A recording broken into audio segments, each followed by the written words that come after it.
आपण समान नागरी कायदा आणि हिंदू कोड बिल याच्याविषयी जाणून घेत आहोत. मागच्या भागात आपण पाहिलं की समान नागरी कायदा म्हणजे नेमकं काय आहे, समान नागरी कायद्याची सुरुवात कधीपासून झाली, नागरी कायदा म्हणजे काय आणि भारतामध्ये हा नागरी कायदा कशा वेगळ्या स्वरूपाचा होता. भारतामध्ये फौजदारी कायदे सुद्धा वेगळ्या स्वरूपाचे होते. आता हे फौजदारी कायदे सगळ्यासाठी समान होते का, आपण याची चर्चा मागच्या भागामध्ये केली.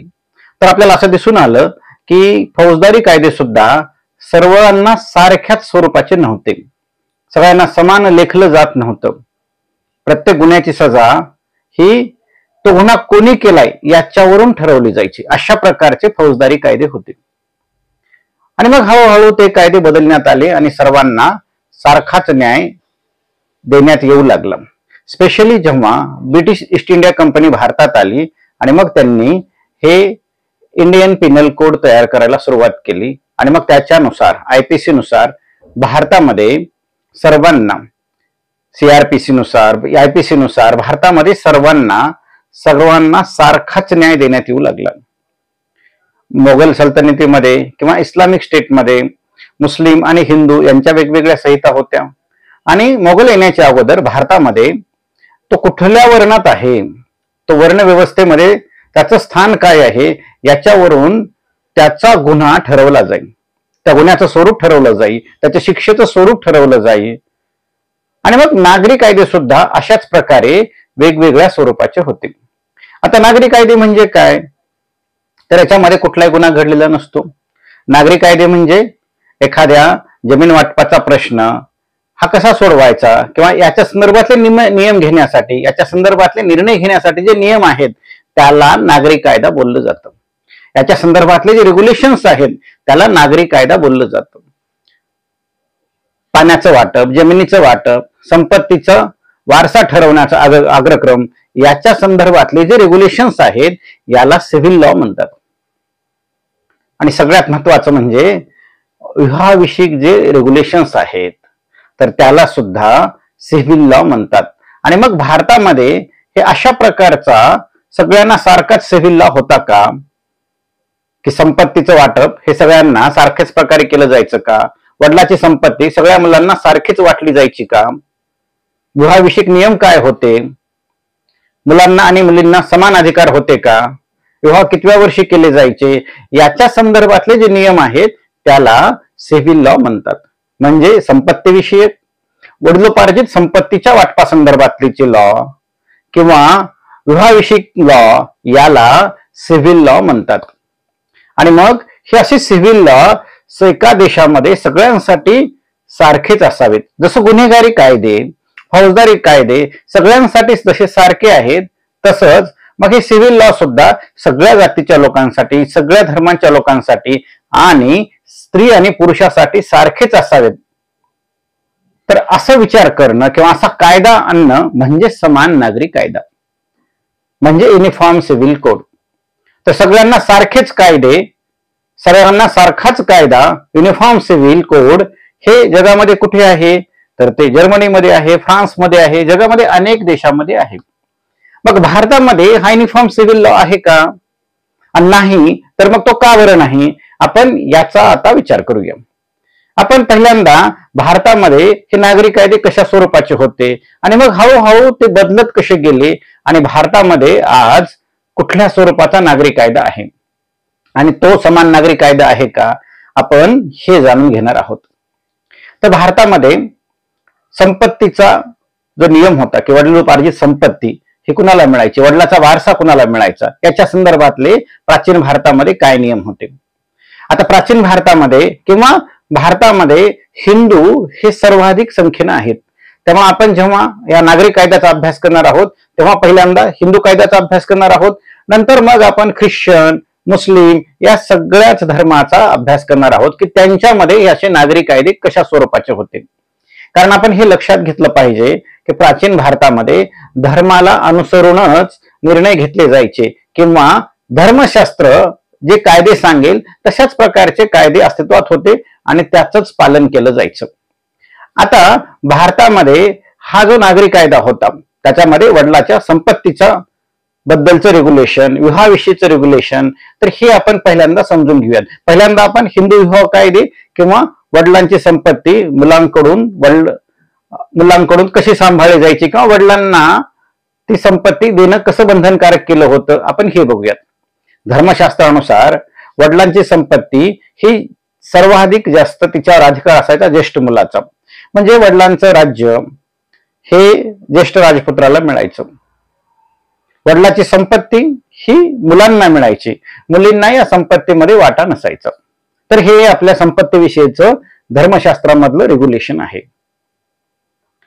एखाद्या पित्याला 10 एकर 100 एकर जमीन असेल तर त्याच्या शेतीचं वाटप हे फक्त मुलांमध्ये केलं जायचं, मुलींना त्यांच्या संपत्तीमध्ये वाटा नसायचा. तर म्हणजे नागरी कायद्यामध्ये इथं मुलगा आणि मुलगी यांच्यामध्ये आपल्याला असा असमतोल दिसून येतो. आता दुसरा म्हणजे विवाहाविषयी कायदे.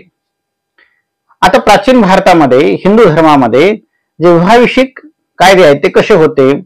हिंदू संस्कृतीमध्ये विवाह हा एक संस्कार मानला जातो. ख्रिश्चन पद्धतीमध्ये विवाह हा एक संस्कार मानला जातो. इस्लाम मध्ये मात्र विवाह हा एक करार मानला जातो. आता आपण पहिल्यांदा हिंदू धर्माच्या विवाहाचं स्वरूप समजून घेऊया की हिंदू धर्मामध्ये म्हणजे प्राचीन हिंदू धर्मामध्ये विवाहाचे 8 प्रकार मानले जातात. याच्यामध्ये ब्राह्मविवाह, राक्षस विवाह असे वेगवेगळे प्रकार आहेत. राक्षस विवाहामध्ये कन्या ही पळवून आणून किंवा त्याच्यासोबत अशा प्रकारे स्वयंवरामधून पळवून आणून त्याच्यासोबत विवाह केला जायचा, हा एक राक्षस विवाह आहे.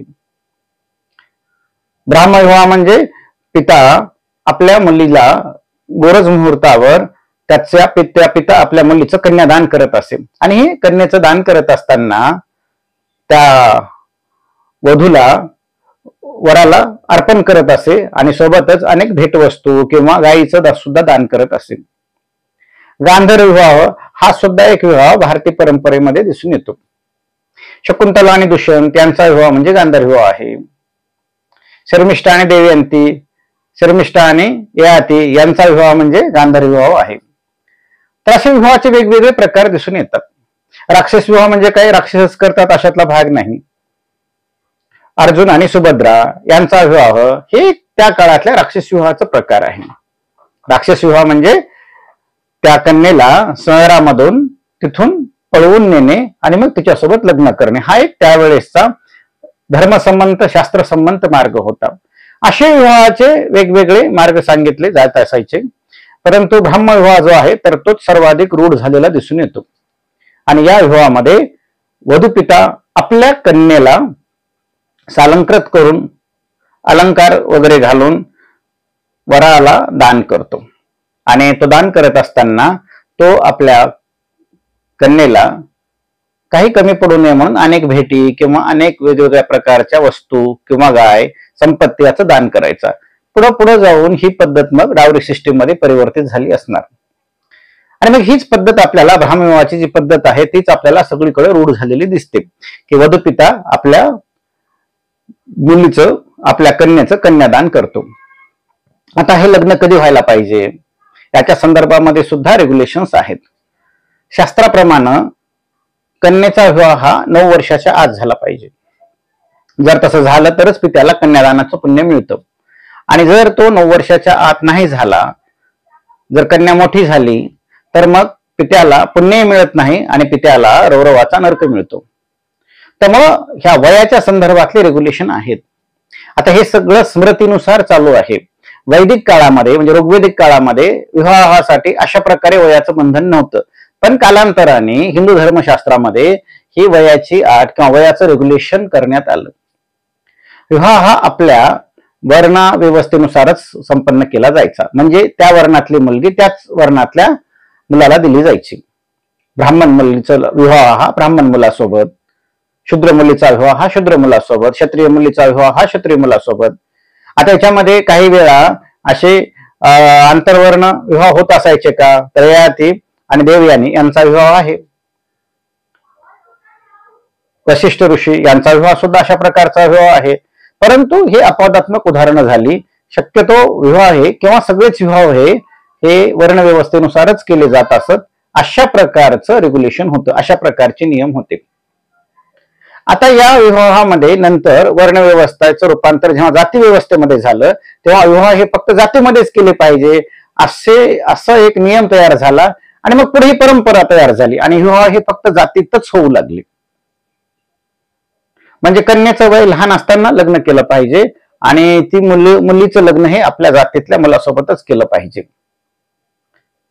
याच्यानंतर किती लग्न केली पाहिजे याच्या संदर्भातला असा काही नियम नाही. म्हणजे पुरुषांनी किती लग्न केली पाहिजे असा काही नियम नाही.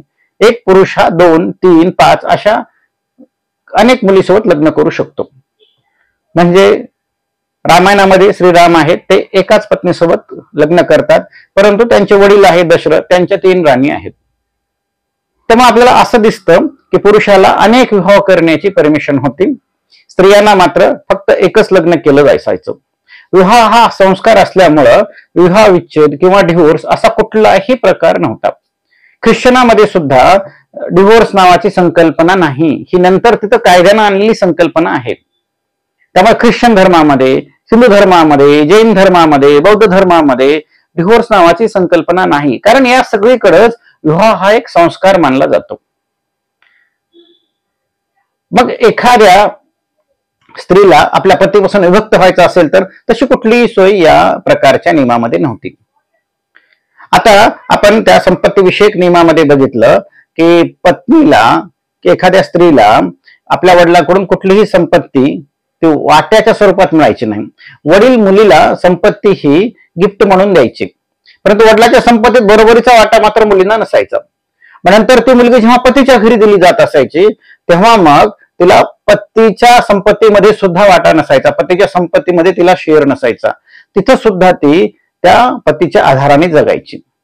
त्यामुळे मुलीला वडिलांच्या संपत्तीमध्ये वाटा नाही, पत्नीच्या संपत्तीमध्ये वाटा नाही, अशा प्रकारचे पितृसत्ताक व्यवस्था आपल्याकडे अस्तित्वात होती. म्हणजे अशा प्रकारचे पितृसत्ताक व्यवस्था असणारे रेग्युलेशन्स म्हणजे लॉज, सिव्हिल लॉज आपल्याकडे होते. ख्रिश्चन पद्धतीमध्ये मदर मेरी म्हणजे कॅथलिक मध्ये म्हणतोय मी की कॅथलिक जो सेक्ट आहे ख्रिश्चनिटीमध्ये, तिथं मदर मेरी, व्हर्जिन मेरी हे तिथं सगळ्यात मोठी गॉडेस आहे.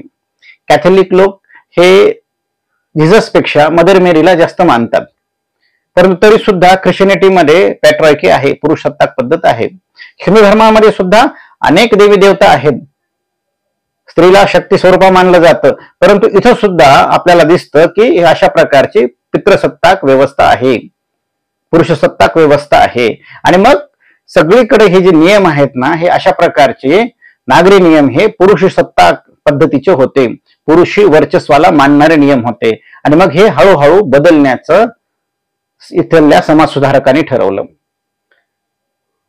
ऋग्वेदिक काळामध्ये स्त्री पुरुषांना समानता आहे असं आपल्याला दिसतं, परंतु जसं जसं लेटर वेदिक काळ सुरू झाला आणि मग पुढं जसं जसं गुप्त एम्पायर आलं किंवा अनेक पुढे जेव्हा जेव्हा आपण इथपर्यंत ब्रिटिश काळापर्यंत येऊन पोहोचलो, याच्यामध्ये मोगल पिरियड येऊन गेला किंवा दिल्ली सल्तनत येऊन गेली, तसं आपल्याला दिसतं की पूर्णपणे भारतीय व्यवस्था, समाज व्यवस्था ही पुरुषसत्ताक पद्धतीची झालेली आहे आणि सगळे सिव्हिल लॉ हे पुरुषाला जास्त महत्व देतात, स्त्रियांना दुय्यम लेखलं जातं.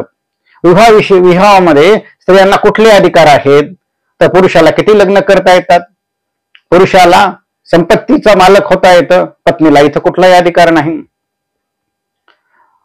पत्नीनं पतीची सेवा केली पाहिजे, पत्नीनं पतीची दासी म्हणून राहिलं पाहिजे, अशा प्रकारचे पण वेगवेगळ्या पुराणामध्ये, शास्त्रामध्ये नियम आहेत. आणि अर्थात हे सगळ्या धर्मशास्त्रामध्ये आहे, म्हणजे फक्त हिंदू धर्मातच नाही तर सगळीकडेच आहे. आणि त्यामुळे हे सिव्हिल लॉ बदलायचे आहेत असं एक आधुनिक जगात हा विचार सुरू झाला. हे युरोपमध्ये सुरू झालं. फ्रेंच रिव्हॉल्युशन जेव्हा इक्वलिटीच्या बेसिसवर तिथं रिव्हॉल्युशन झाली तेव्हा तिथूनच हे समानतेचं वारं येऊ लागलं. आणि जर मग वर्ग व्यवस्था जर संपवायची असेल किंवा जर सगळ्याच लोकांना, पुरुषांना, हे खालच्या पुरुषांना जे स्वतःला वरचे समजतात, वरच्या जातीचे समजतात, त्यांच्या बरोबरचे हक्क मिळवायचे असतील तर मग स्त्रियांना सुद्धा पुरुषाच्या बरोबरीने हक्क मिळाले पाहिजे. अशा प्रकारच्या वेव्ज, अशा प्रकारचे आंदोलनं निर्माण व्हायला लागली आणि मग इथूनच फेमिनिझम सुरू झालं. युरोपमध्ये हे फेमिनिझम सुरू झालं, त्याच्या लाटा भारतामध्ये सुद्धा यायला लागले आणि मग ब्रिटिश रूलमध्ये या गोष्टीचं वारं भारतामध्ये व्हायला लागलं. जेव्हा ब्रिटिश ईस्ट इंडिया कंपनी भारतावर रोल करत होती तेव्हा मग तिथं वेगवेगळ्या फेमिनिस्ट चळवळी सुरू होत्या आणि मग भारतीय जे उच्च शिक्षित तरुण आहेत त्यांनी सुद्धा हे अशा प्रकारच्या चळवळी सुरू केल्या.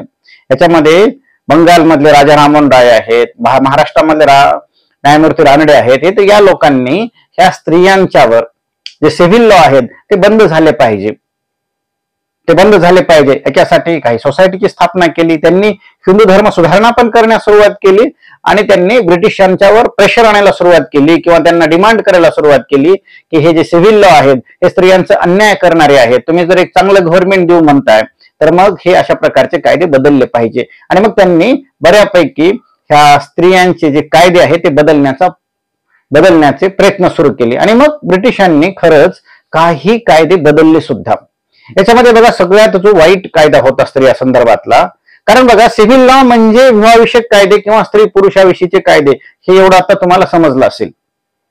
तर सगळ्यात वाईट जो कायदा होता की विवाहामध्ये की पुरुषाची पत्नी म्हणून स्त्रीनं राहिलं पाहिजे, पतीची पत्नी म्हणून राहिलं पाहिजे, पत्नीची दासी म्हणून राहिलं पाहिजे. पण सगळ्यात वाईट हे होतं की स्पेशली जे उच्चवर्गीय आहे त्यांच्यामध्ये की पतीची मृत्यू झाल्यानंतर, पतीची डेथ झाल्यानंतर पत्नीनं त्याला सोबत करण्यासाठी त्याच्यासोबत स्वतःला जाळून घेतलं पाहिजे, चितेवर जाऊन जाळून घेतलं पाहिजे, म्हणजे सती गेलं पाहिजे.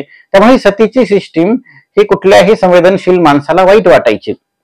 आणि मग याच्याच विरोधात बंगालमध्ये अनेक समाज सुधारकांनी प्रयत्न सुरू केले आणि तिथं मग त्यावेळेस तो लॉ आणला आणि सती प्रथा ही कायद्यानं बंद करण्यात आली. राजस्थानमध्ये तर बालिका वध अशा प्रकारची रूढी होती, म्हणजे लहान मुली जन्माला आल्यानंतर तिला तिचे आई वडील हे दुधात बुडवून मारायचे. आता त्या आई वडिलांना काही असं वाईट वाटत नसेल अशातला भाग नाही, परंतु मुलीचा जन्म हीच मुळात वाईट गोष्ट मानली जायची, कारण पुढे अनेक संकटांना फेस करावं लागायचं. ह्या पुरुषसत्ताक वर्चस्वाच्या पद्धतीमुळं समाजामध्ये जे अनेक दोष निर्माण झाले होते त्याच्यातून ही बालिका वध निर्माण झाला होता.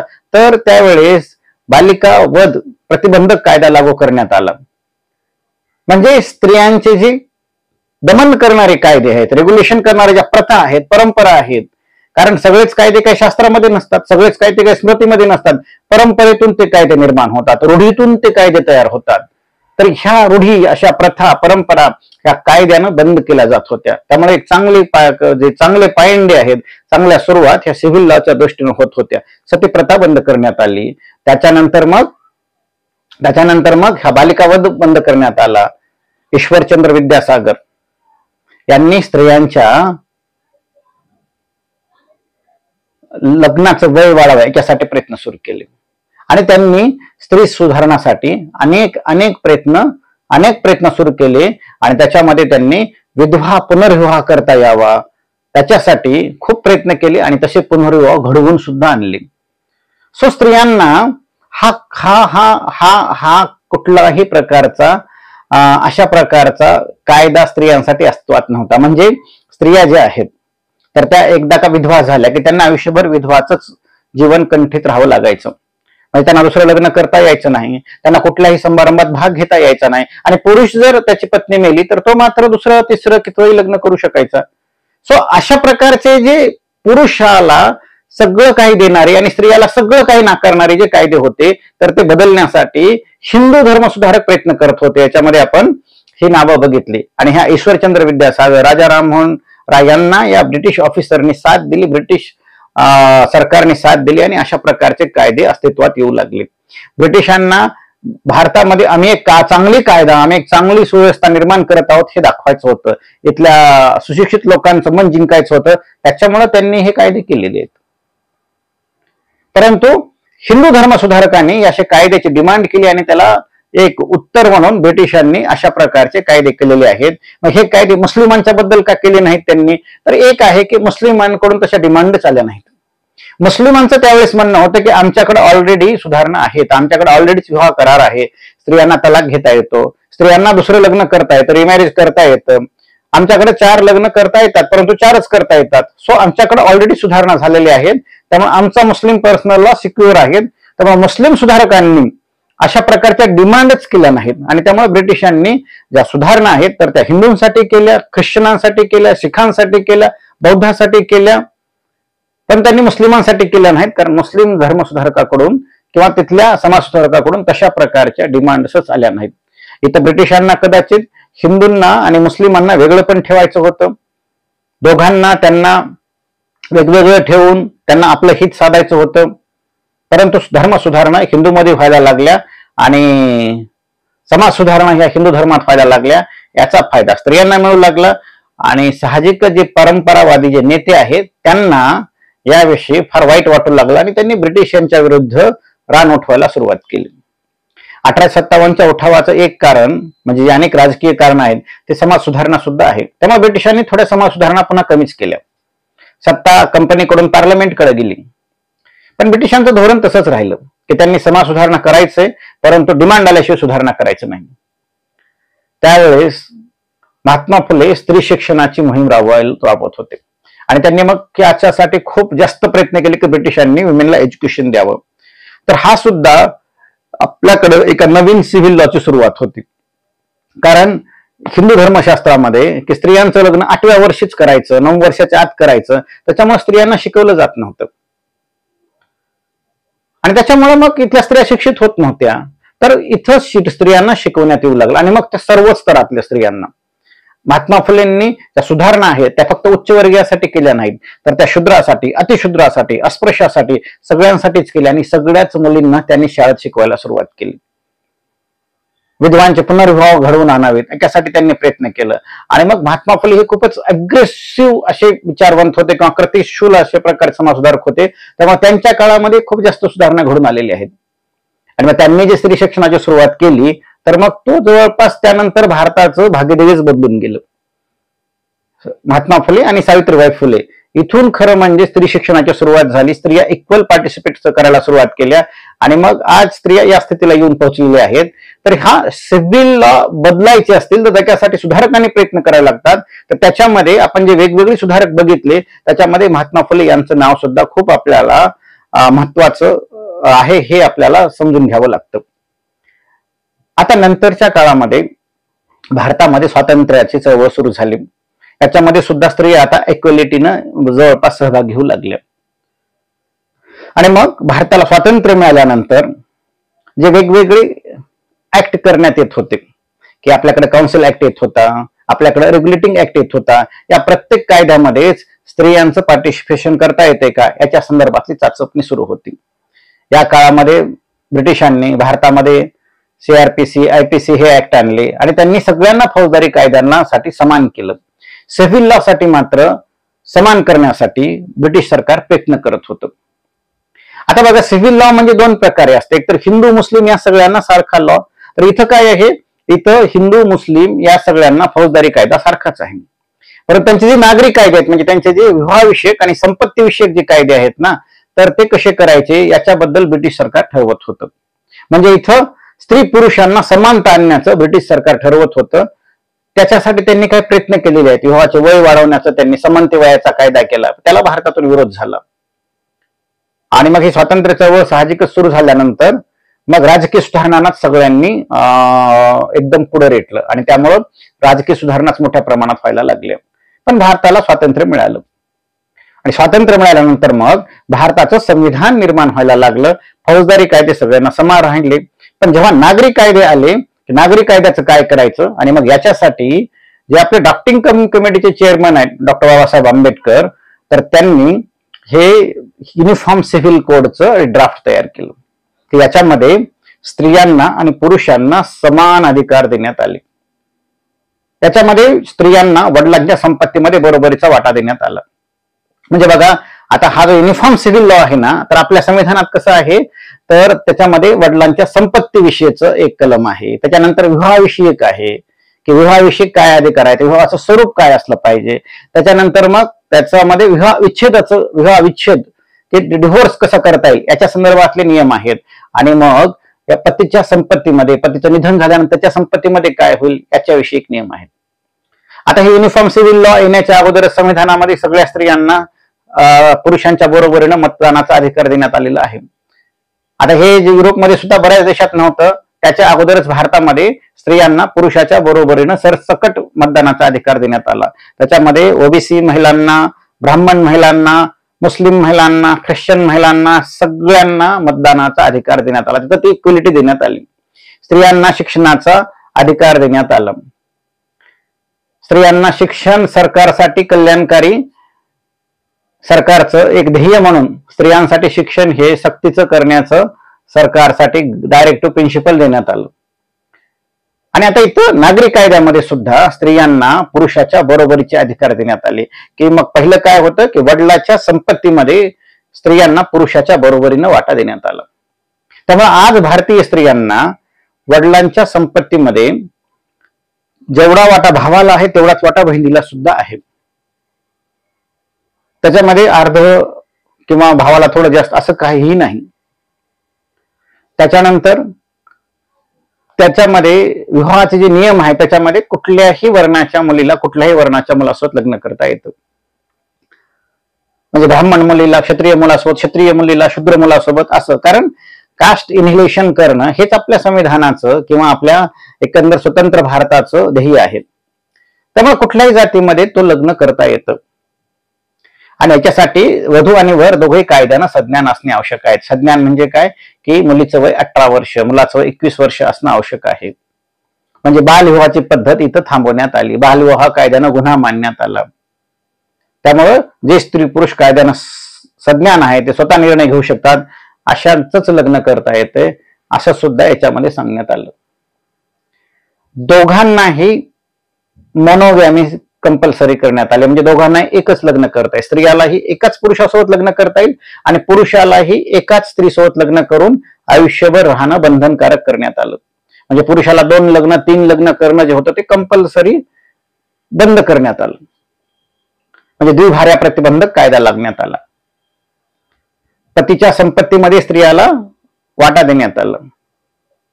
आणि त्यानंतर विवाह विच्छेदाचं विनाकारण पुरुषाला स्त्रीला टाकता येत नाही असा सुद्धा नियम करण्यात आला. म्हणजे इथं पत्नीला प्रोटेक्शन देण्यात आलं.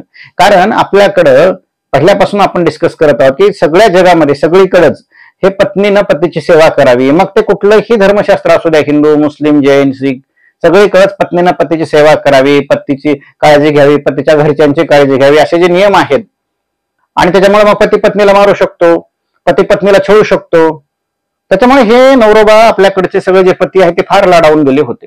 सगळीकडचे जगामध्ये लाडावून गेलेले आहेत. आपल्या एकनाथ महाराजांनी नवस धरू दे, नवरा मरू दे, भंडारा वाहीन तुला असं एक भारूड लिहिलंय. कारण नवऱ्याने मारलं, पावसाने छळलं तर कुठं तक्रार करणार. त्यामुळे नवरा मारणार हे जसं काय गृहीत धरलंय. त्यामुळे नवऱ्यापासून प्रोटेक्शन की नवरा डोमेस्टिक व्हायलन्स करू शकत नाही, नवरा पाहिजे तेव्हा सोडू शकत नाही, एकासाठी म्हणून ते डिव्होर्सची लॉ. नवऱ्याला जर सोडायचं असेल तर मग पत्नीच्या आयुष्यभराची तरतूद त्याने केली पाहिजे. अशा प्रकारचं पत्नीला प्रोटेक्शन देण्यात आलं.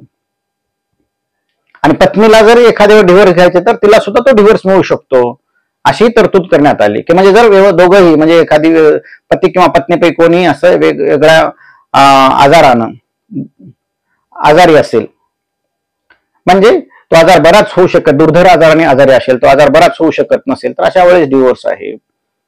तर असे काही डिव्होर्सचे त्यांनी याच्यामध्ये कलम दिलेले आहेत. आणि त्याच्यानुसार हे डिव्होर्स जे की ख्रिश्चन, हिंदू कुठल्याही याच्यामध्ये नाही आहे, संस्कृतीमध्ये नाही आहे, तर ते एक अनिवार्य बाब म्हणून या युनिफॉर्म सिव्हिल कोड मध्ये देण्यात आलेली आहे.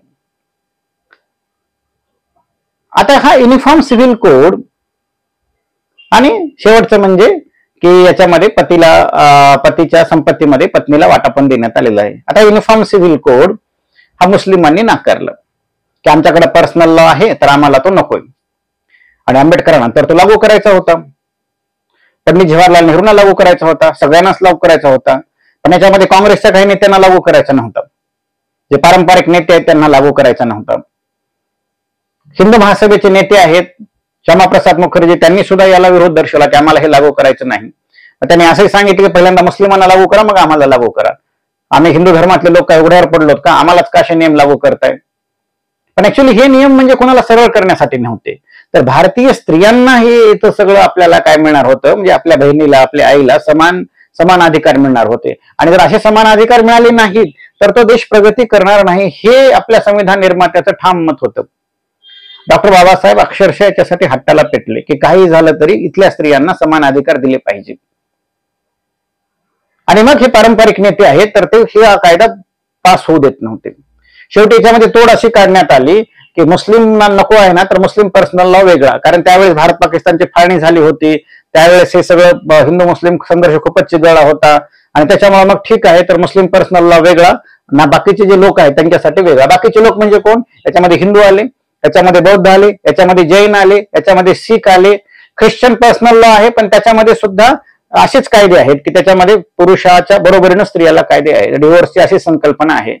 सो म्हणजे आत्ताचा जो युनिफॉर्म सिव्हिल कोड आहे तर तो हिंदू, बौद्ध, जैन, शीख, ख्रिश्चन या सगळ्यांना सारखाच आहे. याच्यामध्ये पारसी सुद्धा आले आणि अर्थात याचं नाव हिंदू कोड बिल आहे. त्यामुळे युनिफॉर्म सिव्हिल कोडचं नाव आता हिंदू कोड बिल आहे. तर हिंदू कोड बिल म्हणजे तो शिखांना, जैनांना, बौद्धांना या सगळ्या स्त्रियांना तो लागू आहे. स्त्रियांना का? कारण हा कायदा, नागरी कायदा साहजिकच स्त्रियांसाठी आहे, कारण स्त्रियांना बरोबरीचे हक्क मिळावेत म्हणून हा कायदा आहे.